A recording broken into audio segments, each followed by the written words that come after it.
Welcome back to The Whole Home. I'm Kezia, and we are going to dive into what is happening 5 months into trying out homeschool. If you like homeschool content, don't subscribe. This is not my normal content.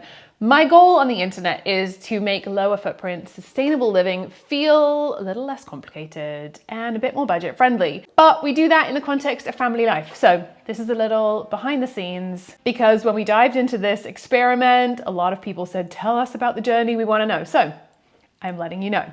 We're going to talk about how we even landed here, how it's been my experience with homeschool, the kids' experience with homeschool, and what we're doing next, because we're changing things up a little bit and I'm excited about the next step. For the backstory, I made a full video when we first started about the whole journey to get to the point of experimenting with homeschool, and I will link that below. But the short story of it is we sent our 2 school-age kids to school at 4, when you do in England, without considering homeschool. We knew it was one of the options. It didn't feel right for us. We were excited to send them off to a fantastic local school. We are really lucky. We have amazing non-fee paying options in our area, which obviously changes the landscape of this decision a lot. But we sent them off. We have had a really good school experience. So I think homeschool often comes with a lot of negative talk about schools or bad experiences in schools or never even starting school. So I felt in a unique place trying this, to be in a school that we loved, to have had a good experience, but still experiment with the other option. And it happened because along the way through school, our kids obviously had ups and downs with school. I think most kids do, but never anything that made us question pulling them out. We have loved our school experience. But, and I'm sure parents will laugh at this, but the pace of life felt really full on. And to an extent, parenting is just full on. But I tried to take a step back from just what felt like normal and run of the mill and has to be the way it is parenting, and go, I feel like our kids are not sleeping enough. Last winter, it just felt like they did not sleep enough. We were constantly waking them up. It felt like they didn't have any breathing room between school and extracurricular and social and family and different things. And that their immune systems weren't keeping up. And I realize a lot of parents are like, yeah, you have kids. That's what having kids is like. But I just tried to take a step back and go, is there something we can shift? Because I don't feel like they're getting, in a way, the childhood I want them to have, which seems really extreme. It was more like, can we tweak this to be even better than it is? And as we looked, we didn't want to pull them out of extracurricular. We didn't want to cut down on more sleep. We didn't want to lose social time. And so I began to wonder, as I saw more people embark down the homeschool path, can we condense those school hours and still have a really positive and academically on track experience while creating a few more hours in the day and in the week? And it kind of got me thinking, but it didn't really feel right to pull them out of school. Then this time 2 years ago, my husband interviewed for a job in Germany, just a 6-month post. And we kind of went, okay, maybe we'll take our family to Germany. I'll homeschool the kids, you will work, and we'll have this Europe adventure. We'll try the homeschooling thing, we'll test it out, we'll see what we think. And it'll be a beautiful chance to test that out, have an adventure.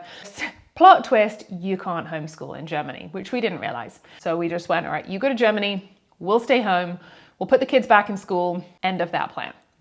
In putting the kids back in school and letting that go, I really realized that I wanted to know the other side of the education coin, as it were. Going into school in the beginning, we'd had no need to experience homeschool. We just knew that's not for our family at this time. More and more as I watched more people do it, listened to more people talk about it, I went, I feel like given that we're able to, with our setup, that we're able to try this out, I want to have that information as we make a decision for the rest of their education. I don't just want to decide it's not the way for us. If there are positives that everyone talks about and we just decide against it, I would love the chance to test both out for our family and make an informed decision going forward about their education, because this is a lot of hours of every week, a lot of effort on our part for driving and all the different things. We just want to know. So we approached the school and said, could we take half a term out? The school said no, but you can unenroll, and technically right now they could come back again. So we took the leap. We talked to the kids. They were up for it. They love school, but they were up for just testing out something different, trying it out. So we took the leap. This was in May, 5 months ago. So 5 months ago, we launched into school at home. A lot of people don't use the words homeschool because they're trying to say it's not school, but at home, it's a whole different form of education. I found myself avoiding the word homeschool because I felt like it came with a lot of connotations, kind of like homesteading can often come with a lot of connotations around it that more and more as I watch the internet on maybe what feels like me. So I found the same with homeschool. I've said like educating our kids at home and things like that because it's felt more like me than other language that I felt like I'm not sure that what's on the internet is representative of what I want our experience to be. I don't know. Semantics. But I found myself saying educating our kids at home, but for all intents and purposes, homeschool. We launched into this adventure in May. So what has our experience been so far? Initially, we were just going to do half a term. We realized it was not long enough to really assess it. And so we took the summer. The kids wanted to keep going. And so we've kind of gone a month into the autumn, fall, September term as well. To sum up our experience so far, I would say the highs have been high and the lows have been low. School was just this ongoing, great experiences, but constant pain points, constant stress, constant schedule bits, but constant good friends and enjoying learning. Whereas homeschool, some days we went, this is the best thing ever. We've canceled every negative. We've got all the positives. We love it. Other days it was really tough. So what were some of those pros and cons? The pros were the flexibility and lack of time structure. Now, we actually chose a more structured approach to homeschool. We sat down in the morning, 9:30, 10, got our school done until lunchtime, and then went into the rest of the day. We had a lot of extracurricular club structure. We did like sit down and lessons, and it was quite a structured form of homeschool compared with other things that people do.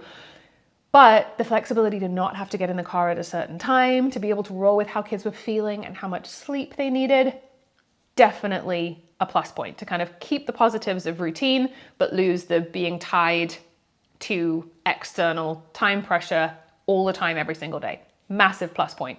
With that, the ability to flex our holidays was a big one. Now, we haven't traveled since we started this, so it wasn't kind of wanting to take holidays and being limited by school restrictions, but things like having family come in town and being able to spend time with grandparents, which I feel is so valuable to kids. The school doesn't give the flexibility for that. If you're not in England, we have a very strict attendance policy with fines if we're not there. So there's not the flexibility to just skip days. So being able to do that and then having a family wedding, and so being able to work ahead and stop term early in the summer. And then coming back after the summer, we looked at the kids and went, actually, I think they need a little more downtime. We didn't travel anywhere, but we still had a very hectic summer, and we could just look at the kids and go, you need some very slow days. So we took a few extra slow days and just pushed back the start of term, and then we'll work to catch up. So being able to fit curriculum around life a little bit, both in the small level of every day and the daily structure and the bigger level of the kind of structure across the year, massive plus points. Other things, we loved the additional learning we got to put in. So I'll come back to curriculum, but we did follow curriculum quite tightly, but being able to add things in and have the time to learn how to bake bread. Both my older kids learned how to bake bread and have time to help more around the house and have the structure, which just it felt like we didn't have time for previously, of cleaning and vacuuming rooms each day and doing chores and things like that, which before it felt like the rush was so quick and we didn't want them to miss any more sleep. And so it felt like some of these important life routines, it was really hard to build them in. So having a bit more breathing room in the day to implement some of these things felt like a massive win. And then the time to add in trips as well. And so my husband goes up to London a couple times a week, and we can hop in the car together and have no extra expense, but get into London and do museums and galleries. And those were some of the real high points, getting to tie in our curriculum at home with looking at things in the British Museum in London. And those are some of the really high points. And then just being involved in their education. I have loved that as a plus point. I feel like I've learned a ton more about my kids, both the way that they learn and the things that they find tough and and the things that are a struggle for their brains and the things that they get easily and can excel in. That's been a big plus point to being involved in their learning. Being involved in their struggles and getting to know them a bit more through that has been a huge plus point. Also, academically too, for them to move at their own pace has been a real plus point. So in some subjects that they really love, being able to work ahead and explore new things and work at their own pace has been great. But also in the day-to-day to have a few moments where we go, okay, we need to do 4 of this lesson a week. I think their brains are not in the place for it today. We'll move it to a different day and kind of move around day to day based on how they're feeling, but also let them speed up if that's where they're at and they're loving something, to let them be a bit self-paced as long as we're keeping up with where they need to be academically. Has been really great. But while those highs have been high, there have also been low points. There have been lows to it, or cons or downsides to this journey. Some of those for us have been, while my kids are very motivated to sit down, they're both quite traditional learners that will happily sit down and do a worksheet. Me being teacher and enforcing those school times has been tough at times. And I could say, well, that's part of my responsibility as a mother. And this experience has challenged some of my beliefs about motherhood and school and things I didn't think I believed. I've had to wrestle through some of that and feeling like if I can't homeschool, I'm maybe a bit inadequate, and this, I would never have said that, but I've realized some of these things have come up for me, which I guess has been positive, but I've found it quite hard to battle against some of these things and realize, wow, I'm believing things that I don't actually believe to be true, but they are in me, that I should have the capacity for this. And if I don't, I need to change something, and actually going, no, I don't think that's true. So it's been hard for me to be teacher. In moments, it's been amazing. In some moments, it's been so beautiful to be teacher and learn with them. Other times, I've thought, I actually don't know that I want to be enforcing learning all the time. Maybe it's easier to have a different authority structure. And I think I'm okay with that feeling. But maybe we also want to do it at home, and that's just a con of doing it at home. So that's been a tough one for me. Then, while I love the diversity of learning that comes from home and the slow pace and all of the plus points of being at home, there is also a different diversity of education and learning experiences that comes from being in school and in a classroom. And I have wondered at times if my kids are missing that from different things they've said. They're used to that. So it's different to start this journey from the beginning, homeschooling, and versus pulling them out of school. So I think there is a diversity in learning styles or just apparatus and things and experiences that they just have a different set of at home. So it's not better or worse, but it is a different set, and they were used to one set. And I wonder if there's something they miss in that. The other thing I didn't anticipate that has felt like a downside to me has been the weight of carrying the responsibility for their learning solely on me. Now, I chose a curriculum that was plug and play, that would let me really easily assess whether they were keeping up or not. And they've actually excelled. They've been where they need to be or ahead of that.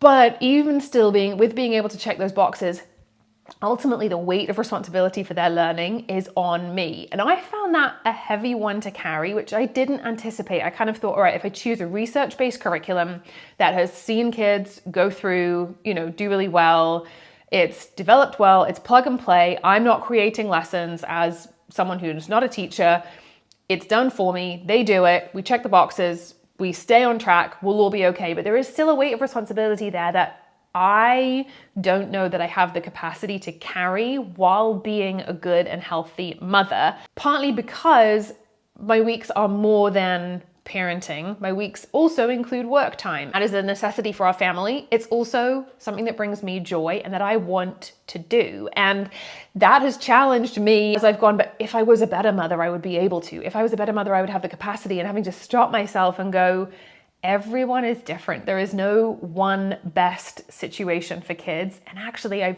firmly, deeply believe that a healthy adult operating within their capacity is one of the best things for a child. I'm not lesser if I struggle to have the capacity and to hold that weight of responsibility, but it's challenged my thinking about life and parenthood in that regard. But it has really challenged my capacity. And with my husband working full time and doing things on the side too, this has come down to me, which is what we expected and it's how we embarked on it. But I didn't know what that weight would be like to carry, and adding that to the mental load of parenting, that has been tough on me.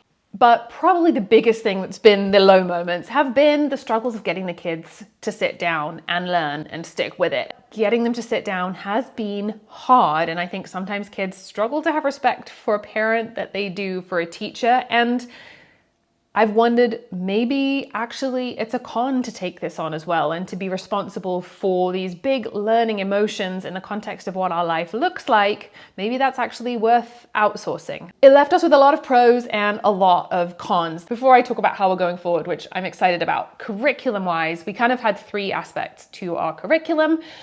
I wanted something that I could measure, that I could really know they're staying on track. So I had heard people use the good and the beautiful. And that is what we did for language arts and maths. So there's a lot of things that wrap up into language arts and then maths.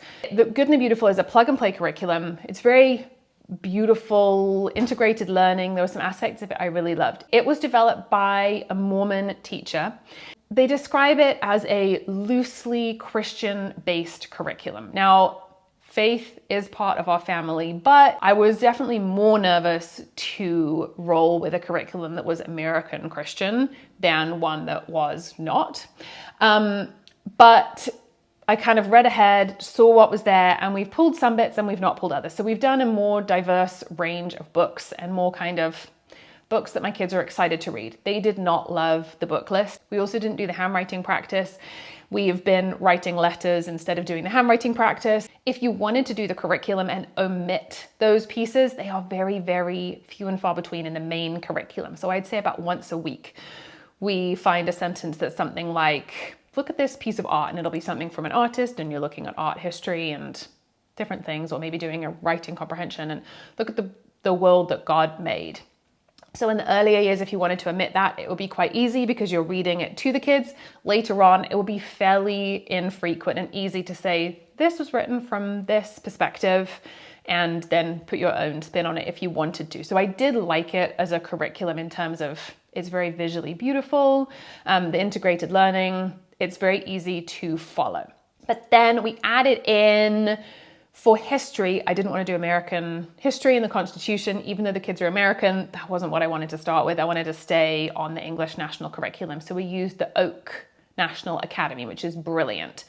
My kids actually didn't love video lessons, so we taught through the lessons, but they've loved that. We have loved doing history together and learning together, and then going and finding things in the British Museum that relate to what we're learning, getting books out from the library. That's been great. So we've done Good and the Beautiful, Oak National Academy, and then kind of the things that we've added on as well. Going to the National Gallery and drawing paintings in the National Gallery and talking about art and looking at artists and supporting learning with other pieces too, and getting library books and just doing big read aloud sessions and things like that. So those have been the three aspects of how we are learning.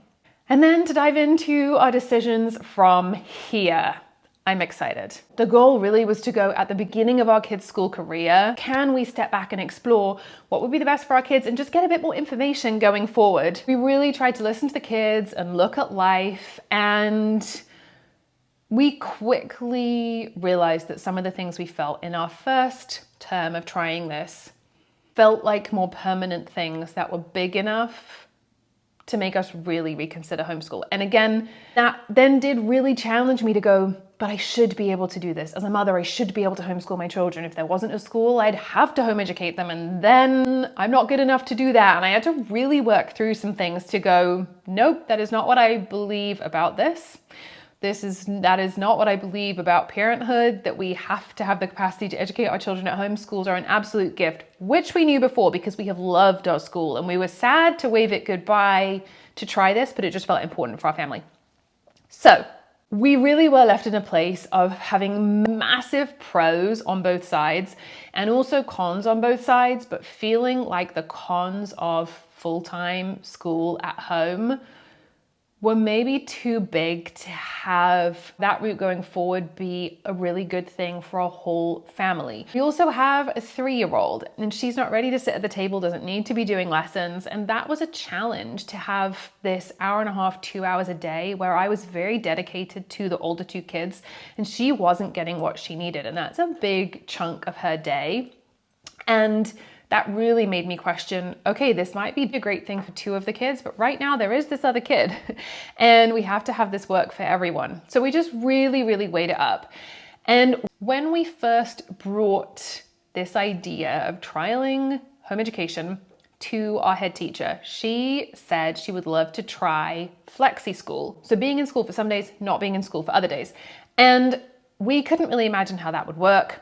We also really wanted to try the opposite of what we have been doing, so full-time being at home. Schools don't have to offer flexi schooling. It is down to the head teacher for what policy they set for their school, but then who they offer that to. 5 months after taking a break from school, we reflected and went, actually, I think that could be a really beautiful, brilliant setup for our family that would maybe allow us to pull some of the pluses from school, some of the pluses from home education, and really combine those together. They'll get the diversity of learning that school provides, and also we'll be able to implement that slower pace of life for a bit of the week, have a bit of a reprieve in the hectic schedule, get a bit more sleep, have a bit of downtime, and then also implement some of those other pieces that were really important to us in the mix. In the summer, being able to play outside. A massive pro was just watching them get out in the garden and be outside and learn in just creating and being outside and climbing trees, which at 6 and 8 feel like such key parts of what they should be doing. That was a massive pro. And then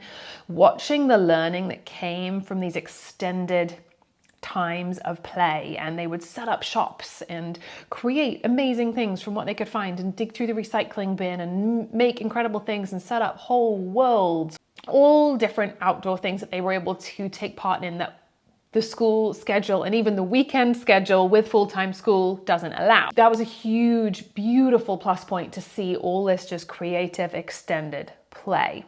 So we felt that maybe the flexi school model would allow the diversity of learning, of being in school, and also having trained teachers be the ones that carry the burden of responsibility for their educational progress, and taking that off me as a parent would help everyone, give me more capacity to be a great parent the rest of the time, and also give me a little space and breathing room in my weeks, which I found I was struggling with just never being alone, which again caused me all that self-doubt about, wow, am I not a good parent if I need time on my own, if I can't? But it wasn't just having the kids at home with me the whole time like in the holidays, but it was having the kids at home and being responsible for their learning and having to implement that without any outside help or sharing that burden of responsibility. I realized I need to share that. So school allows for that, but also allows us a bit of space to learn to cook, to be out in the garden, to have a few slower mornings in the week where they can catch up on sleep, where they can have that extended playtime, where we can take trips if we want to. So this is what we're trying. The school has okayed it, and we are slowly moving back to a 3 days in, 2 days out model. Not every school in England allows it, so I'm really thankful that we have a school that is open to trying it, and we will see how it goes. I don't really have any desire to be a mom who talks about education and school on the internet, but this is a little catch up. For me too, looking forward, in a couple of years, I'll be in a place where all my kids are in school.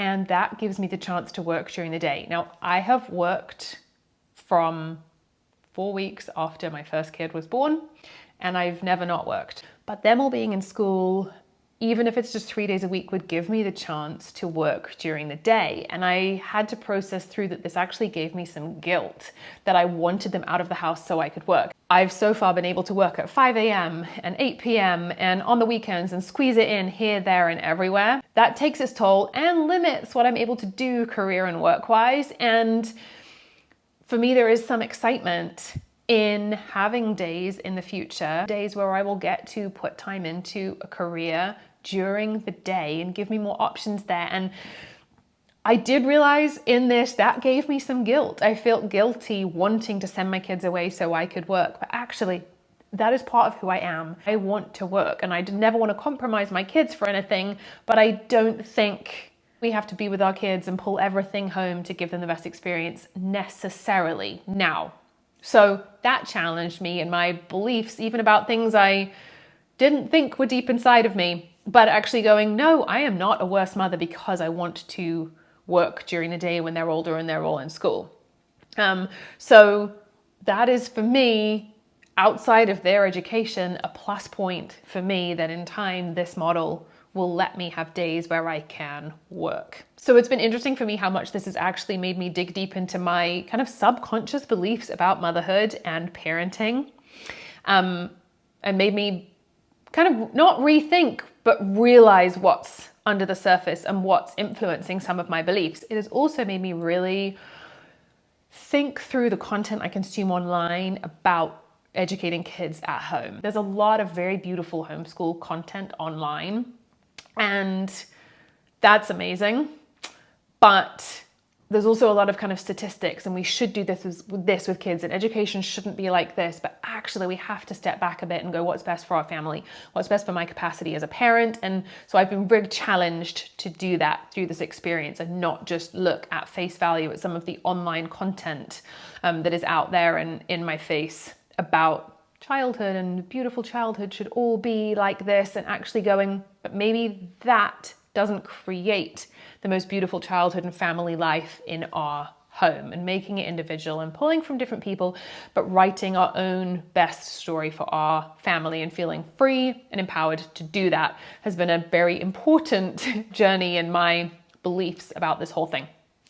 So that is where we are at. We are embarking on this flexi school thing, which I know a lot of people, as I've talked about this online, have said, I want to hear your debrief on it. And I feel like this is probably the least helpful debrief because it's an option available to very few people. And if I had to go full in or full out of school, I would probably right now choose fully in school. But that's because when I weigh up that list of pros and cons, all of those different things, the financial aspects, when I weigh up those, I feel like if we had to choose one or the other, probably in school would be best for this phase of life for our family. But I had someone say online, I'm considering this too, but primarily because I'm in America and for safety. And that was nowhere in our list of pros and cons. Our kids do not have active shooter drills. That is not something that I am considering.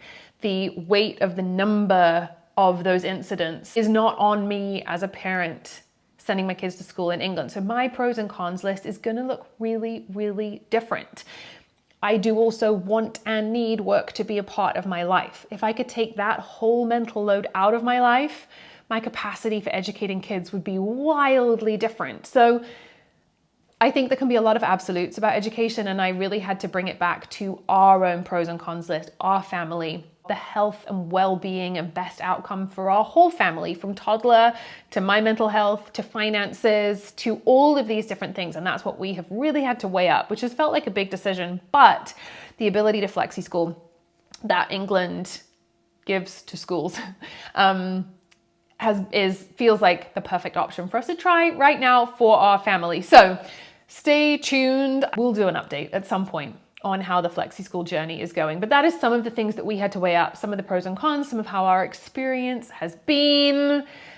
And I hope it helps for those that wanted to hear. So like I said, don't hit subscribe if this is what you want to hear about. If you do want life, lowering our footprint, creating a more sustainable and budget-friendly life with kids or not with kids, but in very real everyday life, hit subscribe for that, and that is what will come in the next video. If you want to see what a day in London through this routine has looked like, I've popped a really quick 2-minute one there. And for a taste of what a lot of our chats online look like, here is a look at a week of eating in our kitchen being more sustainable and budget friendly, and all the ways that we make that happen and what it actually looks like day to day. So that's there. Anyway, hit subscribe, and I will see you in another video sometime soon. Thanks for joining.